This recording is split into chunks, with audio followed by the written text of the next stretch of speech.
Hello, welcome back to our channel Talk Times. ഇന്ന് വന്നിട്ടുള്ളത് രാവിലെ തൊട്ട് ഉച്ചവരെയുള്ള ഒരു ചെറിയ വ്ലോഗുമായിട്ടാണ് കേട്ടോ. അപ്പോൾ രാവിലെ തന്നെ എഴുന്നേറ്റ് ഒരു കട്ടൻ ചായ വെച്ച് കുടിച്ചേ. എന്നാന്ന് വെച്ചാൽ രാവിലെ തന്നെ എഴുന്നേറ്റപ്പോൾ ഒരു തലവേദനയായിരുന്നു കേട്ടോ. അപ്പോൾ അടുക്കളയെല്ലാം നല്ല മെസ്സായിട്ടായിരുന്നു കിടക്കുന്നത്. സാധാരണ ഞാൻ രാത്രി നന്നാക്കി വൃത്തിയാക്കിയിട്ടൊക്കെയാണ് കിടക്കൽ. ഇന്നലെ തലവേദനയൊക്കെ ആയതുകൊണ്ട് അങ്ങനെ അങ്ങ് ഇട്ടിട്ട് കിടന്നു പോയി കേട്ടോ. അപ്പോൾ അതുകൊണ്ട് രാവിലെ ഇരട്ടിപ്പണിയായി. അപ്പോൾ വേഗം അടുക്കളയൊക്കെ വൃത്തിയാക്കി പെരയെല്ലാം അപ്പോഴത്തേക്കും ലച്ചൂട്ടി അടിച്ച് വന്നിട്ട് തുടച്ചിട്ട് കുളിച്ചിട്ട് വേണം അടുത്ത പരിപാടി. അപ്പം ഞാൻ ഇന്നലെ വട്ടയപ്പം ചൂടാൻ വേണ്ടി കലക്കി വെച്ചിട്ടുണ്ടായിരുന്നു. ഇന്ന് പ്രത്യേകിച്ചൊന്നുമില്ല, അയൽക്കൂട്ടം നമ്മുടെ വീട്ടിൽ വെച്ചായിരുന്നു. അപ്പോൾ വട്ടയപ്പം സുഖിയനും കൊടുക്കാമെന്ന് വിചാരിച്ചിട്ടാണ്. സുഖിയൻ ഇവിടെ ഹോട്ടലിൽ പറഞ്ഞിട്ടാവുള്ളൂ കേട്ടോ. ഇവിടെ ഒരു മാങ്ങ ഇരിപ്പുണ്ട്. അപ്പം ഇന്ന് മീൻ വണ്ടി വരുമ്പോൾ മീൻ മാങ്ങയിട്ട് കറി വെക്കാമെന്ന് വിചാരിച്ചിട്ട് അതിനനുസരിച്ച് നോക്കിയിരിക്കുകയായിരുന്നു കേട്ടോ. ഇപ്പോൾ എന്തായാലും കണക്കിനുള്ള മീൻ കിട്ടി കേട്ടോ. നമ്മുടെ വട്ടയപ്പൊക്കെ ആയിട്ടുണ്ട്. നല്ല സോഫ്റ്റ് സൂപ്പർ വട്ടയപ്പാണ് കേട്ടോ. മറ്റേ സാധാരണ ആരെങ്കിലും വരുമെന്ന് പറയുമ്പോഴത്തേക്കും നമ്മൾ എന്തുണ്ടാക്കിയാലും കുളമായി പോകാറുണ്ട്. പക്ഷേ ഇന്നെന്തായാലും നന്നായിട്ടുണ്ടെന്ന് തോന്നുന്നു. എനിക്കെന്തായാലും ഇഷ്ടപ്പെട്ടു. പിന്നെ ഒരു തോരൻ വെക്കാമെന്ന് വിചാരിച്ചു. ക്യാരറ്റും ബീട്രൂട്ടും കൂടെ അരിഞ്ഞ് തോരൻ വെച്ച് കേട്ടോ. നല്ല ഹെൽത്തി ആയിട്ടുള്ള തോരനുമാണ്, പിള്ളേർക്കൊക്കെ ഇഷ്ടമാണ് കേട്ടോ. പിന്നെ ഇന്നലെ മേടിച്ച കുറച്ച് മത്തി കൂട്ട് ഞാൻ എടുത്ത് വെച്ചിട്ടുണ്ടായിരുന്നു വറക്കാൻ വേണ്ടിയിട്ട്. അപ്പോൾ അതും അങ്ങ് പൊരിച്ച് വെച്ചു കേട്ടോ.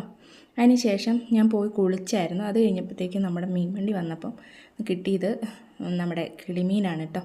കിളിമീൻ ഒന്നും പറയും, പുയ്യാപ്പിള എന്നൊക്കെ പറയും, നിങ്ങളെന്താ പറയുന്നത്? അപ്പോൾ അതൊക്കെ വൃത്തിയാക്കിക്കൊണ്ട് വന്നിട്ടുണ്ട്. നമുക്ക് മീനിനകത്ത് മാങ്ങയിട്ട് തേങ്ങ അരച്ചുള്ള കറി വെക്കാം കേട്ടോ. കുറേ കാലമായി അത് വെച്ചിട്ട്. ഇപ്രാവശ്യം എന്തായാലും ഇവിടെയൊക്കെ ചക്കയും മാങ്ങയൊക്കെ പൊതുവേ കുറവാണ് കേട്ടോ. ഞാനിത് പച്ചക്കറി വണ്ടിയിൽ നിന്ന് വാങ്ങിയ മാങ്ങ ഒരെണ്ണം ഇരിപ്പുള്ളായിരുന്നു. നേരത്തെ വാങ്ങിയതൊക്കെ എടുത്തു കേട്ടോ. ചക്കുരു മാങ്ങയൊക്കെ വെച്ചു. അപ്പം നമുക്ക് ഈ മാങ്ങയിട്ട് മീൻകറി വെക്കാം കേട്ടോ. ഒരു മാങ്ങ ഉള്ളതുകൊണ്ട് ഞാൻ ഒരു തക്കാളിയും കൂടി ഇട്ടേ, പുളി ആയിട്ടില്ലെങ്കിലോ എന്ന് ഓർത്ത്.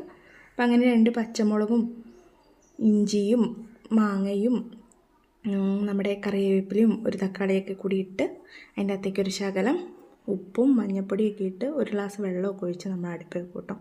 അത് തിളയ്ക്കുമ്പോഴത്തേക്കും നമുക്ക് അരപ്പ് റെഡിയാക്കിയാൽ മതി. ഈ മാങ്ങ അലുത്ത് പോകുന്നതായിരുന്നു, അപ്പോൾ ഒന്നിച്ചിട്ടാലും മതിയായിരുന്നു. പക്ഷെ പറ്റിപ്പോയി. ഞാൻ എന്തായാലും അടുപ്പയിൽ വെച്ച് തിളപ്പിക്കുകയാണ് കേട്ടോ. അപ്പോൾ ഒരു മുറി തേങ്ങ എടുത്തിട്ടുണ്ട്. അത് ചിരണ്ടി നമുക്ക് അരപ്പാക്കാം. ഒരു മുറി കൂടുതലായാലും കുഴപ്പമൊന്നുമില്ല, ശകലം കുറഞ്ഞാലും കുഴപ്പമില്ല കേട്ടോ.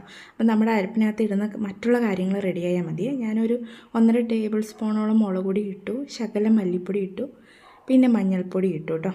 അതിൻ്റെ കൂടെ ഒരു 4 ചെറുള്ളിയാണ് ഇട്ടത് അരയ്ക്കാൻ വേണ്ടിയിട്ട്. ഇതിനകത്ത് വെളുത്തുള്ളി ചേർത്തിട്ടില്ല കേട്ടോ. ആ ചെറുള്ളിയാണ് നമുക്ക് ഈ കറിക്ക് പ്രത്യേക ടേസ്റ്റ് തരുന്നത് കേട്ടോ. നമ്മൾ ചോറ് കടയിലൊക്കെ പോയി തിന്നുമ്പോൾ ഒഴിച്ചെറിയിട്ടില്ലേ മീൻകറി, അതേ ടേസ്റ്റാണ് കേട്ടോ. നല്ല ടേസ്റ്റാണേ. അപ്പം അങ്ങനത്തെ കറി വെക്കാമെന്ന് വിചാരിച്ചിട്ടാണ് വെളുത്തുള്ളി ഇടാഞ്ഞത്. അപ്പം അങ്ങനെ നമ്മുടെ കറി അരപ്പെല്ലാം ചേർത്ത് തിളച്ചിട്ടുണ്ട്. അതിനകത്തേക്ക് മീനും കൂടി ഇട്ട് 10 മിനിറ്റ് മതി കേട്ടോ. അതിനകത്തേക്ക് നമ്മൾ വെളിച്ചെണ്ണ ഒഴിച്ച്, കറിയിലല്ല വെളിച്ചെണ്ണ ഒഴിച്ച് കടുക് പൊട്ടിക്കണേ, ശകലം ഉലുവയൊക്കെ ഇട്ട്. നമ്മുടെ കറിയും ചോറും എല്ലാം റെഡി ആയിട്ടുണ്ട്. ഇവിടെ ഒരാൾക്ക് ചോറുണ്ണാൻ മടിയാണ് കേട്ടോ. അപ്പോൾ ഉച്ചയ്ക്ക് ആയപ്പോൾ അവന് വാരി കൊടുക്കാം, ഞാനും കഴിക്കാമെന്ന് വിചാരിച്ച് എല്ലാം എടുത്തുകൊണ്ട് വന്നിട്ടുണ്ട്. സച്ചുട്ടും ചെറുതായിട്ട് പച്ചച്ചോറൊക്കെ തിന്നിട്ട് സൈഡായിട്ട് മുങ്ങാമെന്ന് വിചാരിച്ചിട്ട് അവൻ തന്നെ വരാമെന്നൊക്കെ പറയുന്നുണ്ട് കേട്ടോ. പക്ഷേ ഞാൻ വാരി കൊടുക്കുക തന്നെയാണ്. അപ്പോൾ ഇന്നത്തെ വീഡിയോ ഇത്രയേ ഉള്ളൂ. അടുത്ത വീഡിയോ കാണാം കേട്ടോ. വീഡിയോ ഇഷ്ടപ്പെട്ടു ലൈക്ക് ചെയ്യാനും ഷെയർ ചെയ്യാനും കമൻറ്റ് ചെയ്യാനും മറക്കില്ല കേട്ടോ. അടുത്ത വീഡിയോ കാണാം കേട്ടോ.